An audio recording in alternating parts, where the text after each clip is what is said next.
Sadhguru, la prochaine question est de Jordan. Namaskaram Sadhguru. Les centres d'appel pour fumeurs reçoivent plus d'appels de fumeurs de tabac qui essayent d'arrêter. Malgré les meilleures intentions du monde, il est physiquement très difficile d'arrêter à cause de l'addiction à la nicotine. Sadhguru, que conseillez-vous aux gens qui ont ces difficultés?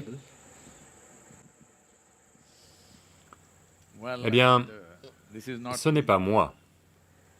Les experts médicaux disent que le virus, si vous l'attrapez, les fumeurs sont les premiers à mourir. Cela devrait vous soigner. Je n'essaye pas d'être cruel avec vous. Je ne suis pas quelqu'un qui fait la morale et vous dit que vous ne devriez pas fumer. Je ne vois même pas ça comme un problème moral, comme le font certains.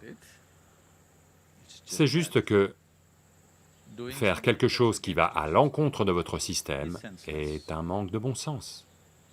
Une autre chose, c'est que, supposez que vous le faites parce que ça vous procure un certain plaisir,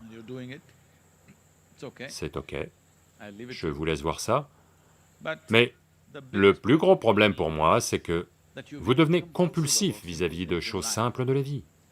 Ça, c'est un gros problème pour moi. Vous fumez, ce n'est pas un gros problème pour moi. Vous faites quelque chose de façon compulsive, ça, c'est un gros problème, parce que vous gaspillez l'avantage évolutif dont cet être humain dispose, le fait qu'il peut tout faire consciemment. Mais vous choisissez de faire quelque chose de façon compulsive. Ce que vous avez peut-être commencé parce que c'était tendance, ou parce que c'est un plaisir, un simple plaisir dans votre vie. Vous aimez le tabac, vous aimez fumer. Je ne m'y oppose pas. Tout ce que je dis, c'est n'abandonnez pas l'avantage évolutif, parce que cette terre-mère et cette nature ont travaillé 1 million d'années pour vous amener à ce niveau de conscience et d'intelligence et à cette taille de cerveau. Quand les gens utilisent leur cerveau aujourd'hui pour trouver comment fabriquer une voiture qui ne fume pas, vous fumez encore? Qu'est-ce que c'est que ça? De temps en temps, vous vouliez fumer parce que ça vous fait plaisir.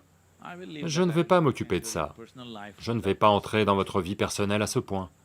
Eh bien, ça n'a pas de sens, mais tout n'a pas besoin de faire sens. C'est ok. Mais vous êtes compulsif.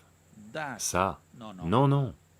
Parce que ces millions d'années d'évolution sont simplement gâchées avec vous. Ils partent en fumée. Littéralement. Maintenant, est-ce qu'il faut que j'arrête? Est-ce qu'il faut que j'arrête? Qu'y a-t-il à arrêter? Voyez, si de la fumée vous sortez des oreilles, vous devriez aller vous faire soigner. Quelque chose brûle à l'intérieur. Mais vous l'aspirez et vous la soufflez. Il n'y a rien à soigner, vous devez juste vous décider. Vous ne pouvez vous décider que si... Parce que vous avez vu ces pubs Marlboro, parce que vous avez pensé que vous n'êtes un vrai homme que si vous fumez.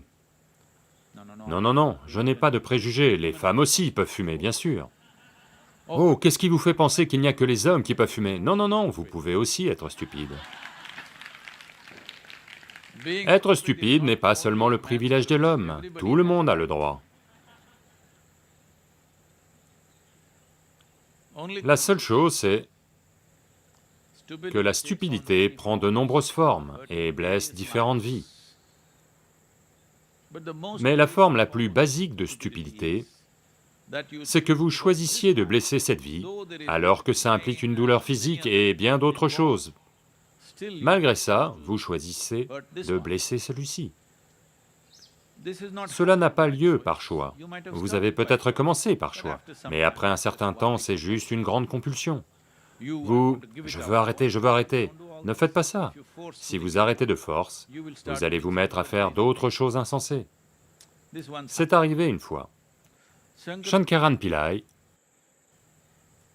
un jour, était sur le point de quitter le bureau. Et sa collègue de bureau, une jeune femme, lui demande « Est-ce que vous pouvez me déposer chez moi aujourd'hui ?» Il dit oui, comme un gentleman. Il part avec elle, lui ouvre la porte, tout. Ils sont en route. Quand un tronçon désert arrive, il s'arrête. Et tout d'un coup, il devient comme une pieuvre. C'est-à-dire qu'il a 8 membres. Il se jette sur elle. Elle le repousse et lui dit, « Espèce d'idiot, je suis monté dans votre voiture en pensant que vous étiez un type bien. Qu'est-ce qui vous prend ?» Il dit, « Pardon, pardon, j'ai arrêté de fumer. » Donc, ne faites pas ces choses de force. Si vous comprenez, si vous commencez à comprendre que l'on est en train de comprendre qu'un bus qui fume trop, ce n'est pas bon, une voiture qui fume trop, ce n'est pas bon, mais dans l'évolution d'une automobile, elles en sont encore au point où elles doivent encore fumer. Elles ne sont pas toutes devenues électriques. Dans l'évolution d'une automobile, la fumée passe encore. On travaille à en fabriquer une qui ne fume pas, mais la fumée passe encore parce que l'évolution de l'automobile n'en est pas encore arrivée au point où elle ne fume plus du tout. Mais dans son évolution, celui-ci ne fume quasiment plus depuis bien longtemps. Il rejette du dioxyde de carbone, c'est sa nature. Mais maintenant, vous voulez inspirer du monoxyde de carbone, ou peu importe ce que c'est. Eh bien, vous avez juste à voir que c'est stupide. Une fois que vous voyez qu'une chose est stupide, vous n'avez pas à l'arrêter, elle va disparaître. Pour le moment, vous vous sentez un peu... Vous pensez que c'est super intelligent de faire ça. En particulier quand vous aviez 14, 15 ans, quand vous fumiez, vous vous disiez que vous faisiez vraiment quelque chose de super. Donc, quel que soit votre âge maintenant, si vous comprenez que c'est une chose stupide que vous faites, vous n'avez pas à l'arrêter, elle va simplement s'évanouir, parce que vous n'aimez pas être stupide, ça je le sais, ne le soyez pas.